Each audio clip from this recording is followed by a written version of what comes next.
চলেন আজ একটা অদৃশ্য জগতে ডুব দেওয়া যাক। আমাদের চারপাশে থাকা এমন এক জগৎ যেখানে ভাইরাস আর ব্যাকটেরিয়ার মতো আণুবীক্ষণিক শক্তিরা নীরবে আমাদের জীবনকে নানাভাবে প্রভাবিত করে চলেছে।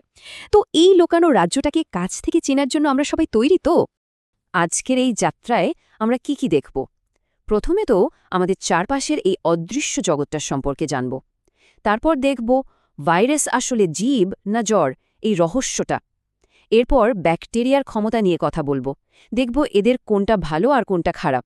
আর সবশেষে বোঝার চেষ্টা করব এই অণুজীবদের সাথে আমাদের সম্পর্কটা ঠিক কেমন। তাহলে আর দেরি কিসের? চলেন শুরু করা যাক প্রথম পর্ব দিয়ে, আমাদের এই অদৃশ্য জগৎ। আমরা তো বলছি যে আমাদের চারপাশে একটা অদৃশ্য জগৎ আছে, তাই না? কিন্তু কারা এর বাসিন্দা? এই প্রশ্নটা দিয়ে কিন্তু আমাদের আজকের আলোচনাটা শুরু হচ্ছে। এই আণুবীক্ষণিক জগতে কারা কারা আছে? ভাইরাস, ব্যাকটেরিয়া, ছত্রাক, শৈবাল, প্রোটোজোয়া, আরও কত কি।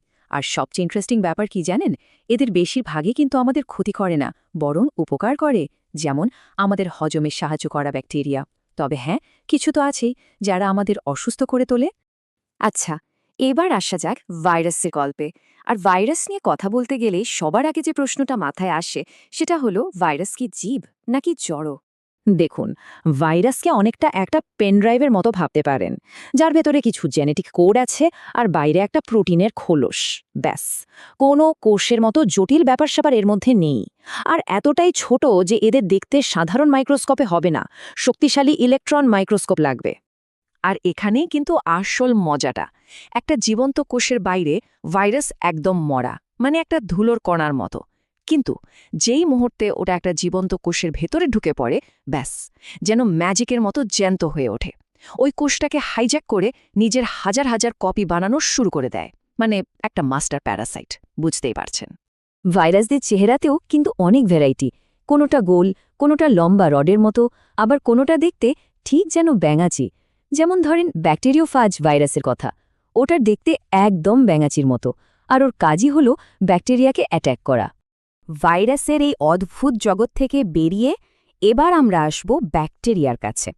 এরাও ছোট, কিন্তু অসম্ভব পাওয়ারফুল। আর এরা কিন্তু সত্যিকারের জীব। ব্যাকটেরিয়া হলো একটা কমপ্লিট সেল, যদিও একটু প্রিমিটিভ টাইপের। ভাইরাসের মতো শুধু ডিএনএ আর প্রোটিনের প্যাকেট নয়, একেবারে আস্ত একটা জীব।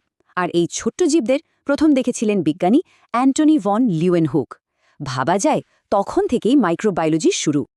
ভাইরাসের মতো ব্যাকটেরিয়ারও কিন্তু নানা রকম শেপ আছে, আর এই শেপগুলো দিয়ে অনেক সময় এদের চেনা যায়। যেমন ধরুন, যেগুলো গোলাকার তাদের বলে কক্কাস, এরাই নিউমোনিয়া ঘটায়। আবার যেগুলো রডের মতো লম্বা সেগুলোকে বলে ব্যাসিলাস, টেটানাস বা আমাশয় হয় এদের থেকে। কমার মতো দেখতেও ব্যাকটেরিয়া আছে, যার জন্য কলেরা হয়।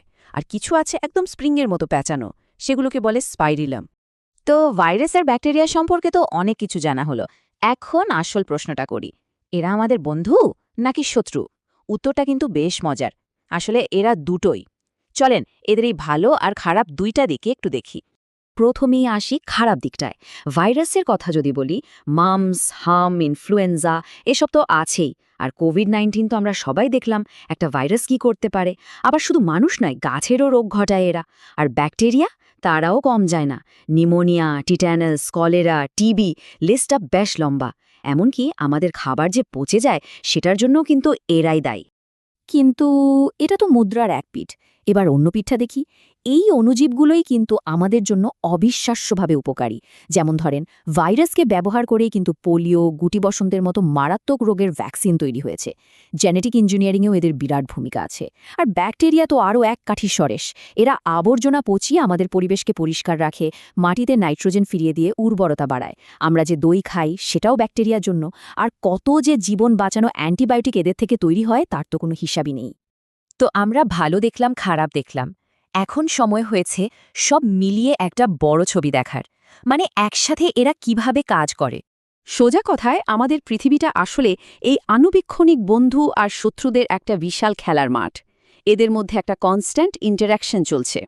একদিকে এরা যেমন আমাদের অসুস্থ করে, অন্যদিকে এদের ছাড়া আমাদের বেঁচে থাকাই অসম্ভব। আর এই আমাদের আজকের শেষ প্রশ্নে নিয়ে আসে। আচ্ছা, এই ছোট্ট প্রতিবেশীরা না থাকলে আমাদের অস্তিত্ব কি থাকতো?